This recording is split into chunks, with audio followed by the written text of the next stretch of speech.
इलाहाबाद उपचुनाव के लिए बीजेपी की तरफ से नामांकन भरने के बाद गोविंद कांडा चुनावी प्रचार में एक्टिव हो गए हैं। सिरसा में श्री बाबा ताराजी कुटिया परिसर स्थित सत्संग स्थल पर बीजेपी जेजेपी के जिला कार्यकर्ताओं का सम्मेलन का आयोजन किया गया।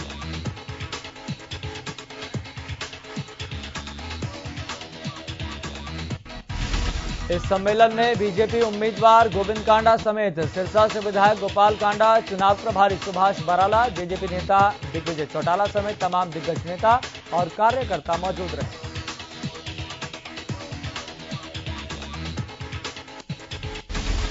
सम्मेलन में बीजेपी के नेताओं और कार्यकर्ताओं में उपचुनाव को लेकर जोश भरा गया। इसके साथ ही चुनाव को लेकर दिशा निर्देश जारी किए गए। इस मौके पर बीजेपी प्रत्याशी गोविंद कांडा ने कहा कि वे इलाहाबाद में कमल खिलाकर रहेंगे।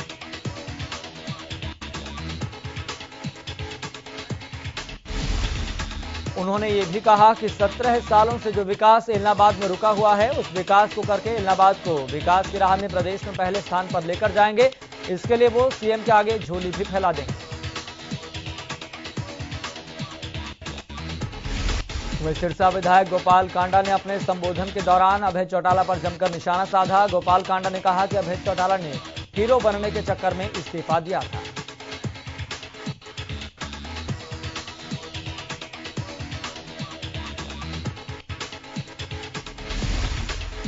विधायक गोपाल कांडा ने यह भी कहा कि अभय चौटाला इस्तीफा देकर पछता रहे हैं। अभय चौटाला किसानों के भेष में आंदोलन को बदनाम कर रहे हैं।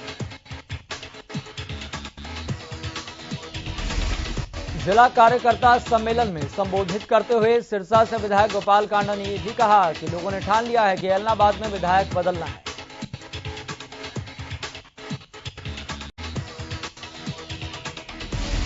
उन्होंने कहा कि लोगों ने बहुतों को आजमाया है और लोग इस बार गोविंद कांडा को आजमाएंगे। इस दौरान उन्होंने ये भी कहा कि इलाहाबाद के विकास के लिए मैं हमेशा तैयार हूं।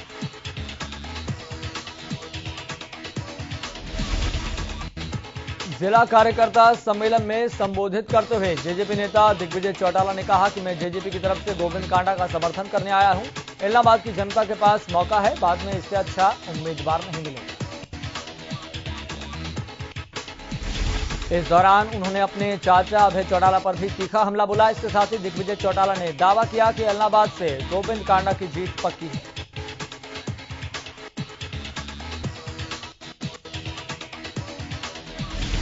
वहीं हरियाणा के राज्यपाल और जेसी बोस विश्वविद्यालय के कुलाधिपति बंडारू दत्तात्रेय फरीदाबाद में एक दीक्षांत समारोह में पहुंचे, जहां विश्वविद्यालय के vice chancellor professor Dinesh Kumar ने स्वागत किया।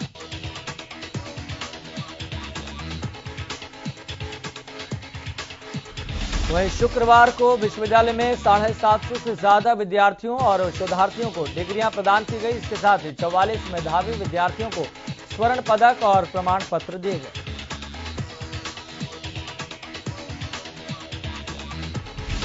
वहीं गृह मंत्री अनिल विज ने लखीमपुर मामले को लेकर विपक्ष को निशाने पर लिया। विज ने कहा कि विपक्षी पार्टियों के पास कोई मुद्दा नहीं, वो देश की शांति को भंग करना चाहते हैं। उन्होंने कहा कि लखीमपुर में जो भी घटना हुई है, सरकार ने उसकी जांच के आदेश दिए हैं। रिपोर्ट के आधार पर कार्रवाई भी की जाएगी। वहीं नवजोत सिद्धू पर तंज कसते हुए विज ने कहा कि देश में सब कुछ ठीक चल रहा है, लेकिन सिद्धू ने उल्टा चश्मा लगाया हुआ है।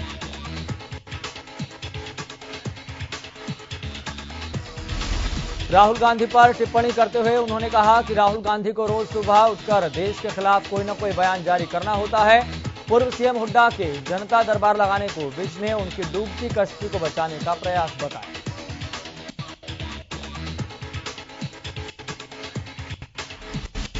बावल उपमंडल के गांव कनुका में शुक्रवार को ग्रामीणों ने सहकारिता मंत्री डॉक्टर बनवारी लाल का फूल मालाओं से स्वागत किया। इस दौरान लखीमपुर खीरी में कांग्रेस नेताओं के पहुंचने के सवाल पर बनवारी लाल ने कहा कि विपक्ष को संवेदनशील मामलों में राजनीति नहीं करनी चाहिए, राजनीतिक रंग देने से मामला बिगड़ता है।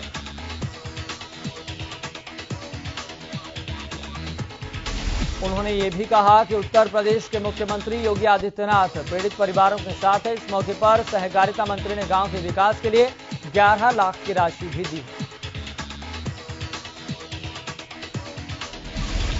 वहीं प्रदेश के सामाजिक न्याय एवं अधिकारिता मंत्री ओम प्रकाश यादव ने कष्ट निवारण समिति की बैठक में लोगों की समस्याएं सुनी। इस दौरान उन्होंने मार्केट में बाजरे के घटते दामों पर चिंता जाहिर की। ओपी यादव ने कहा कि सरकार जल्द ही किसानों की समस्याओं का हल निकालेगी। उन्होंने कहा कि मार्केट में बाजरे का दाम घटने से किसानों के साथ हमें भी तकलीफ हुई है।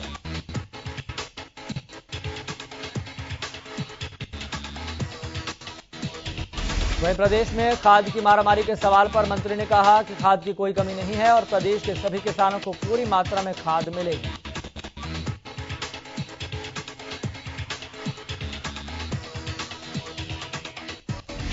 वहीं इलाहाबाद उपचुनाव के कुछ दिन पहले ही कांग्रेस का दामन थामने वाले पवन बेनीवाल को उम्मीदवार बनाने से कांग्रेस में अंदरूनी कलह दिखने लगी है।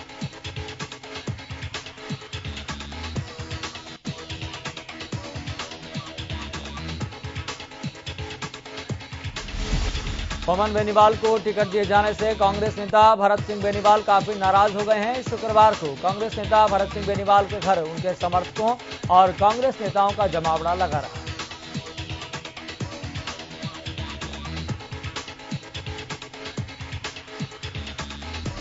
भरत सिंह बेनीवाल ने कहा कि अब आगे क्या करना है इसका फैसला अब अपने समर्थकों से बातचीत करने के बाद ही लेंगे। आपको बता दें कि भरत सिंह बेनीवाल कांग्रेस के टिकट पर इलाहाबाद से चुनाव लड़ चुके हैं, लेकिन इस बार कुछ दिनों पहले ही कांग्रेस में शामिल होने वाले पवन बेनीवाल को कांग्रेस ने अपना प्रत्याशी घोषित कर दिया है, जिससे भरत सिंह बेनीवाल और उनके समर्थकों में भारी रोष है। वहीं पलवल में कांग्रेस के वरिष्ठ नेता करण सिंह दलाल ने स्वास्थ्य व्यवस्थाओं समेत दूसरे मुद्दों को लेकर बीजेपी पर जमकर निशाना साधा। वहीं करण सिंह दलाल ने कहा कि कोरोना काल में मरीजों को बेड नहीं मिल पा रहे थे, तो वहीं अब जिले के हर गांव में डेंगू अपना डंक मार रहा है। वहीं शारदीय नवरात्रि का आज तीसरा दिन है। तीसरे दिन मां चंद्रघंटा की आराधना की जाती है।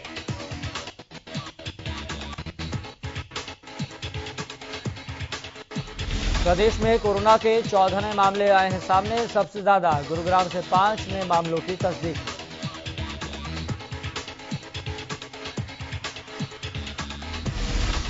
हरियाणा के गृह सचिव राजीव अरोड़ा ने रोहतक के विकास भवन में हरियाणा के 6 जिलों के स्वास्थ्य और प्रशासनिक अधिकारियों के साथ कोरोना से निपटने की तैयारियों, डेंगू से बचाव और वैक्सीनेशन कार्यक्रम को लेकर बैठक की।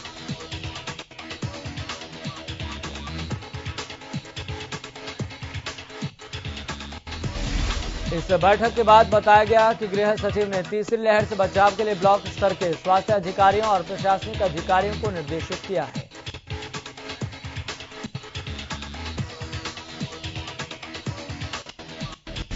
इसके साथ ही यह भी बताया गया है कि हरियाणा में अभी तक 83% लोगों ने वैक्सीन की पहली डोज लगवाई है।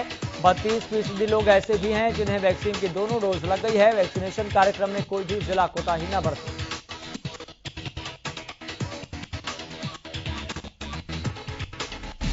वहीं रेवाड़ी में डेंगू का प्रकोप देखने को मिल रहा है। अब तक डेंगू के 17 पीड़ित मरीज सामने आ चुके हैं। स्वास्थ्य विभाग का कहना है कि डेंगू की रोकथाम के लिए स्वास्थ्य विभाग की टीमें लगी हुई हैं।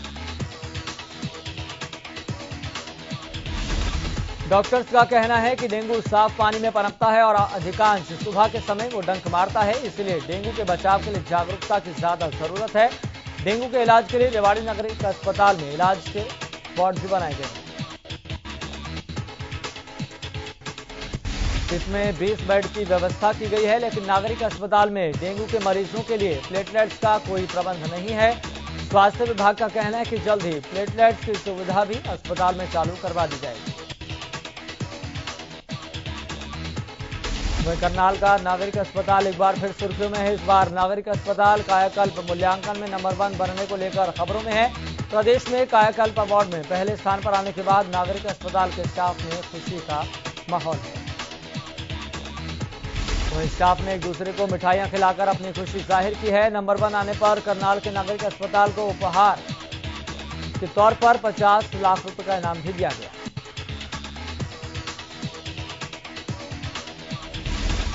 वहीं जिले के नागरिक अस्पताल में अलग अलग समय में आकर यहां पर 2 टीमों ने सर्वे किया था और जांच की गई थी कि अस्पताल में साफ सफाई और मरीजों को दी जाने वाली सुविधाएं कैसी है, जिसमें अस्पताल जांच की कसौटी पर खरा उतरा।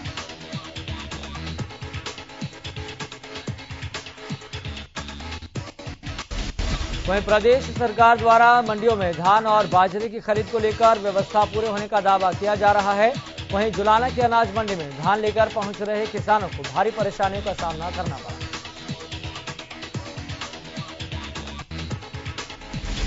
किसानों का कहना है कि उनकी फसल अभी तक नहीं खरीदी गई, जबकि सरकार द्वारा 3 अक्टूबर से ही खरीद के लिए आदेश जारी कर दिए गए थे, लेकिन एजेंसी धान में ज्यादा नमी बताकर उन्हें परेशान कर रही है।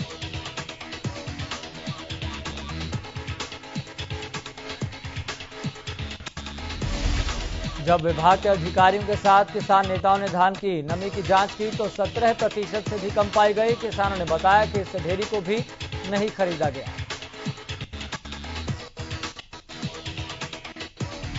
किसान नेताओं ने सरकार को चेतावनी देते हुए ये कहा कि जल्द से जल्द खरीद शुरू की जाए, नमी के नाम पर किसानों को परेशान करना बंद किया जाए, नहीं तो मजबूर होकर किसानों को मंडी के गेट पर ताला लगाना पड़ेगा।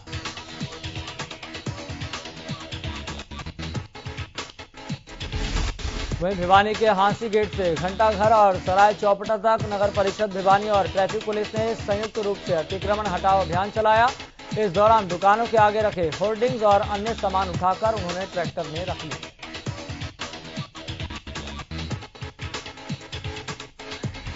इसके साथ ही दुकानदारों को आगे से अतिक्रमण न करने की चेतावनी दी गई। सब इंस्पेक्टर रामनिवास शर्मा ने बताया कि ट्रैफिक पुलिस और नगर परिषद ने मिलकर भिवानी शहर में अतिक्रमण हटाओ अभियान चलाया।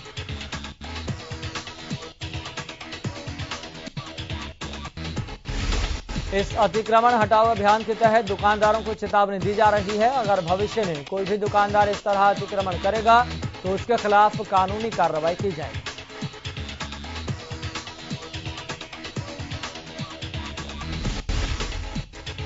वहीं ऑटोमोबाइल डीलरों पर कार्यालय में समय पर आरसी जारी करने के लिए डाटा पोर्टल पर अपलोड नहीं किया जा रहा है, जिसके तहत वाहन पंजीकरण के लिए करीब 700 आवेदन लंबित पड़े। इसी को लेकर एसडीएम ने अपने कार्यालय में ऑटो डीलर्स के साथ मीटिंग की है और उन्हें रसीद काटने के 2-3 दिन के अंदर ही पोर्टल पर डाटा अपलोड करने के निर्देश दिए हैं, ताकि 8 से 10 दिन के अंदर वाहन के मालिक को आरसी मिल सके।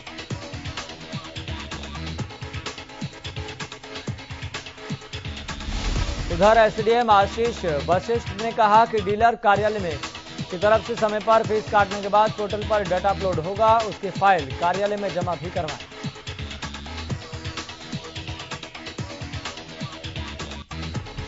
उन्होंने कहा कि इससे औपचारिकताएं पूरी करने में ज्यादा समय न लगे। उन्होंने कहा कि पोर्टल पर आवेदन करने में समय ज्यादा लगने पर वाहन खरीदने के बाद व्यक्ति आरसी लेने के लिए बार बार चक्कर लगाता रहता है। वहीं नुहू के जिला उपायुक्त शक्ति सिंह ने पुनहाना अनाज मंडी में मौजूद किसानों से उनकी समस्याएं सुनी। इसके साथ ही उपायुक्त ने उन्हें फसल को पूरी तरह से सुखाकर मंडी में लाने को ये भी कहा, ताकि किसानों को फसल बेचने में किसी तरह की कोई परेशानी न हो। वहीं अनाज मंडी में तोल पर रखे गए पुराने कांटों पर डीसी ने नाराजगी जताते हुए मार्केट कमेटी के अधिकारियों और आढ़तियों को तुरंत इलेक्ट्रॉनिक कांटे लगाने के आदेश दिए।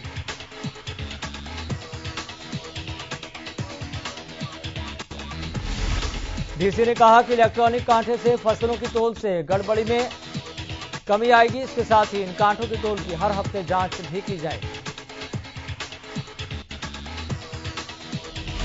वहीं रेवाड़ी में नगर परिषद के अधिकारियों पर भ्रष्टाचार के आरोप लगे हैं। बताया जा रहा है कि नगर परिषद बागवानी का ठेकेदार शीशराम बीते 7 जून को बागवानी कार्य का बकाया लेने नगर परिषद अपने कुछ साथियों के साथ पहुंचा था। शीशराम का आरोप है कि जब वे अपना पैसा मांगने गए तो वहां पर अधिकारियों ने उनसे कमीशन की मांग की। इससे पहले भी वो 17 से लेकर 20% तक का कमीशन इन अधिकारियों को दे चुके थे। शीशराम अपना बकाया लेने गए थे, लेकिन नगर परिषद के कार्यकारी अधिकारी ने उल्टा उन्हीं पर राज्य कार्य में बाधा डालने का मुकदमा दर्ज करवा दिया। जांच में पाया गया कि शीशराम ने बागवानी का कार्य ठीक ढंग से नहीं किया गया। शीशराम लगातार न्याय की गुहार मांग रहे हैं, लेकिन अभी तक उन्हें न्याय नहीं मिल पा रहा। वहीं घरौंडा की अनाज मंडी में पोर्टल में तकनीकी दिक्कत आने से एग्जिट गेट पास नहीं कटने की सूचना मिलने के बाद वीरवार देर रात एसडीएम डॉक्टर पूजा भारती मंडी का औचक निरीक्षण करने पहुंची। वहीं अनाज मंडी के बाहर आरटी की टीम भी पहुंची, जहां आरटी की टीम ने 3 ओवरलोड ट्रैक्टर ट्रॉलियों को कब्जे में ले लिया, जिसके बाद मंडी में काम कर रहे दर्जन भर ट्रैक्टर ट्रॉली चालकों ने आरटी टीम के पास जाकर ट्रॉलियां छोड़ने की मांग करते हुए हंगामा किया। इस दौरान 2 ट्रैक्टर ट्रॉली को जुर्माना भरने के बाद छोड़ दिया गया।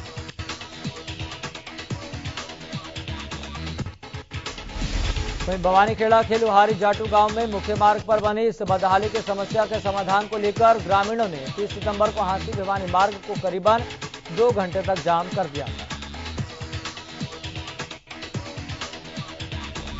वहीं प्रशासनिक और एनएचएआई के अधिकारियों ने ग्रामीणों को मार्ग की मरम्मत करने के लिए हफ्ते भर का समाधान करने का भरोसा दिया था, लेकिन हफ्ते से ज्यादा समय बीत जाने के बाद भी लुहारी जाटू मार्ग के राहगीर जलभराव और गहरे गड्ढों से परेशान।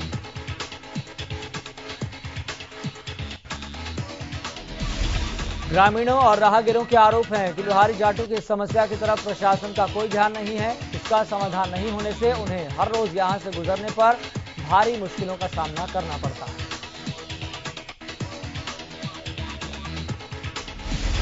रेलवे ने त्योहारी सीजन में यात्रियों की बढ़ रही संख्या को ध्यान में रखते हुए 4 स्पेशल ट्रेन चलाने का फैसला किया है।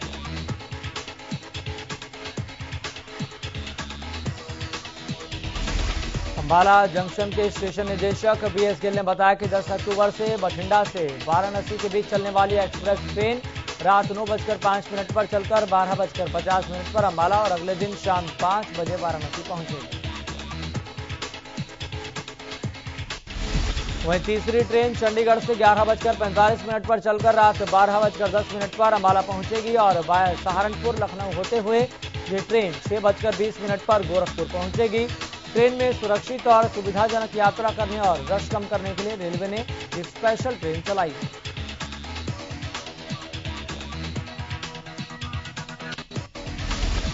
वहीं हरियाणा विद्यालय शिक्षा बोर्ड की ओर से संचालित डीएलएड प्रवेश परीक्षा 2020 वर्ष 2019 और डीएलएड प्रवेश वर्ष 2018 परीक्षाएं अगस्त 2021 का परीक्षा परिणाम शुक्रवार को घोषित किया गया।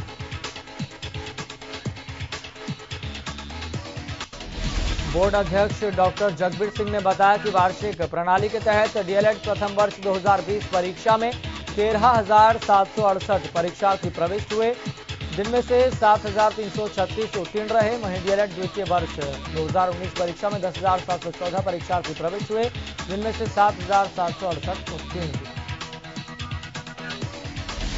वहीं हरियाणा एसटीएफ के डीएसपी ने शुक्रवार को सोनीपत में प्रेस कॉन्फ्रेंस की। इस दौरान ऑनलाइन और ऑफलाइन परीक्षाओं में सेटिंग कराकर परीक्षार्थियों से लाखों रुपए लेकर नौकरी लगवाने का धंधा करने वाले गिरोह के 7 सदस्यों को गिरफ्तार किया गया, जिनमें से 4 आरोपी सोनीपत से और 3 आरोपी राजस्थान के विभिन्न जिलों से शामिल है। यह गिरोह साल 2013 और 2014 से ऑनलाइन और ऑफलाइन परीक्षाओं में सेटिंग करके एसएससी, सीएचएसएल और नीट आईआईटी परीक्षा में पास करवाने का धंधा करते हैं। गिरफ्तार आरोपियों में अशोक, मोनू, आशीष को जिला अदालत में पेश कर पुलिस रिमांड पर लेकर गहन पूछताछ की जाएगी। वहीं प्रदेश में चोरी के मामले थमने का नाम नहीं ले रहे। ताजा मामला फतेहाबाद से सामने आया, जहां एक चोर घर के बाहर खड़ी साइकिल तक चुरा ले गया। चोरी की वारदात सीसीटीवी कैमरे में कैद हो गई। बताया जा रहा है कि साइकिल मालिक अपनी साइकिल को लॉक किए करके गया हुआ था, लेकिन उसके बाद भी चोर साइकिल चुरा कर ले गए।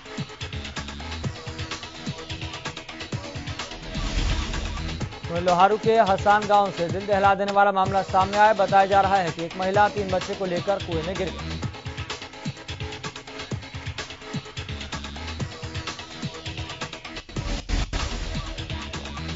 दो बच्चों समेत महिला की मौत हो गई, जबकि एक बच्चे को उपचार के लिए रेफर किया गया है। मृतका की शिकायत पर मामला दर्ज कर लिया गया।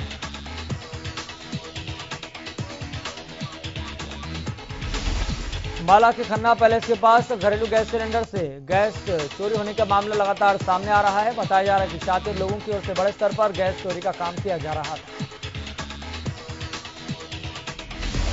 वहीं सूचना मिलने के बाद डीएफएससी की टीम ने स्थानीय पुलिस की मदद से छापेमारी की और मौके से करीब 40 गैस सिलेंडर बरामद किए।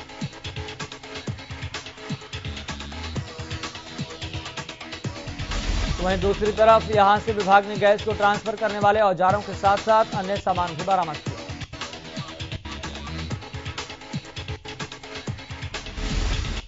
पानीपत के टीडीआई कनॉट एस्टेट सेक्टर 24 में शुक्रवार को सीवरेज ब्लॉकेज खोलने गए 3 सफाई कर्मचारियों की मौत हो गई।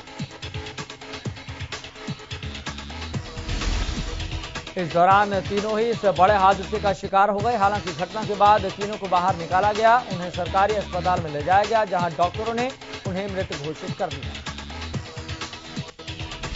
बता दें कि तीनों का अंदर दम घुटने से मौत हो गई। फिलहाल इस मामले की पुलिस जांच कर रही है।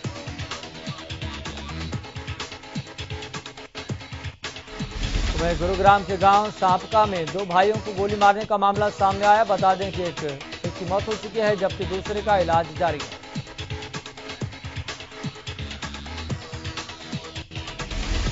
वहीं फरीदाबाद के जीवननगर गोंची इलाके में एक भाई को अपनी बहन के साथ हो रही छेड़छाड़ का विरोध करने की भारी कीमत चुकानी पड़ी। पीड़ित भाई के मुताबिक उसकी बहन के साथ जीवननगर गोंची के कुछ युवक छेड़छाड़ करते थे,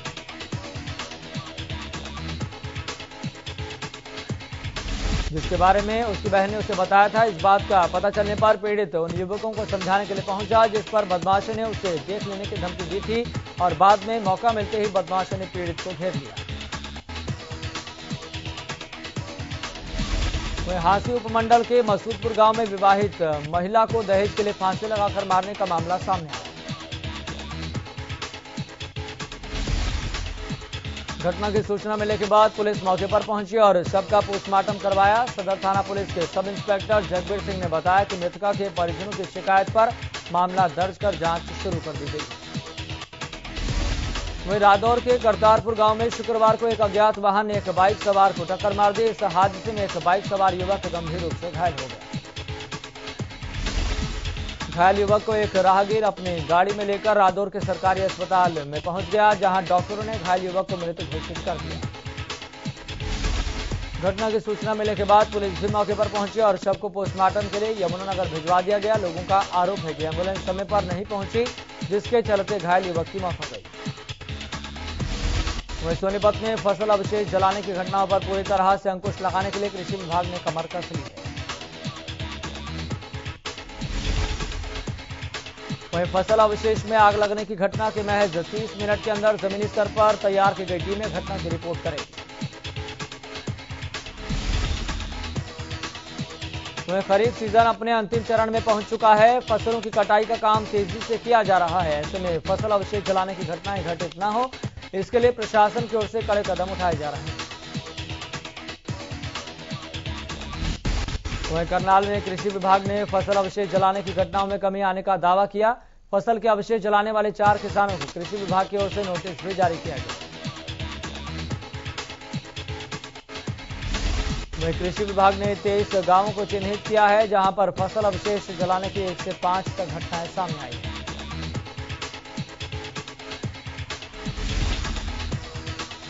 वहीं किसानों का कहना है कि किसान पहले के मुकाबले जागरूक तो हुए हैं, लेकिन अभी धान की फसल ज्यादा कटी नहीं है, इसीलिए अभी तक कम मामले सामने आए हैं। वहीं पलवल में आजादी का अमृत महोत्सव के तहत कृषि एवं किसान कल्याण विभाग द्वारा किसानों को पराली न जलाए जाने के लिए जागरूकता वैन चलाई है। वहीं पानीपत एसटीएफ पुलिस ने आईआईटी और अन्य सरकारी ऑनलाइन परीक्षाओं में कंप्यूटर सॉफ्टवेयर हैक कर परीक्षा पास करवाने वाले गिरोह का पर्दाफाश किया।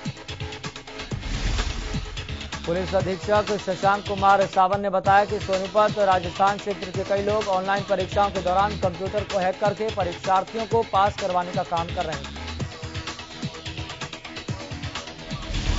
वहीं फतेहाबाद में देर रात गांव खालसा पठाना में पूर्व सरपंच प्रतिनिधि के भाई और शराब के ठेकेदार की गोलियों से छलनी करके हत्या कर दी। बदमाशों ने मृतक पंकज को गाड़ी से उतारकर उस पर ताबड़तोड़ फायरिंग की। मृतक ने मौके पर ही दम तोड़ दिया।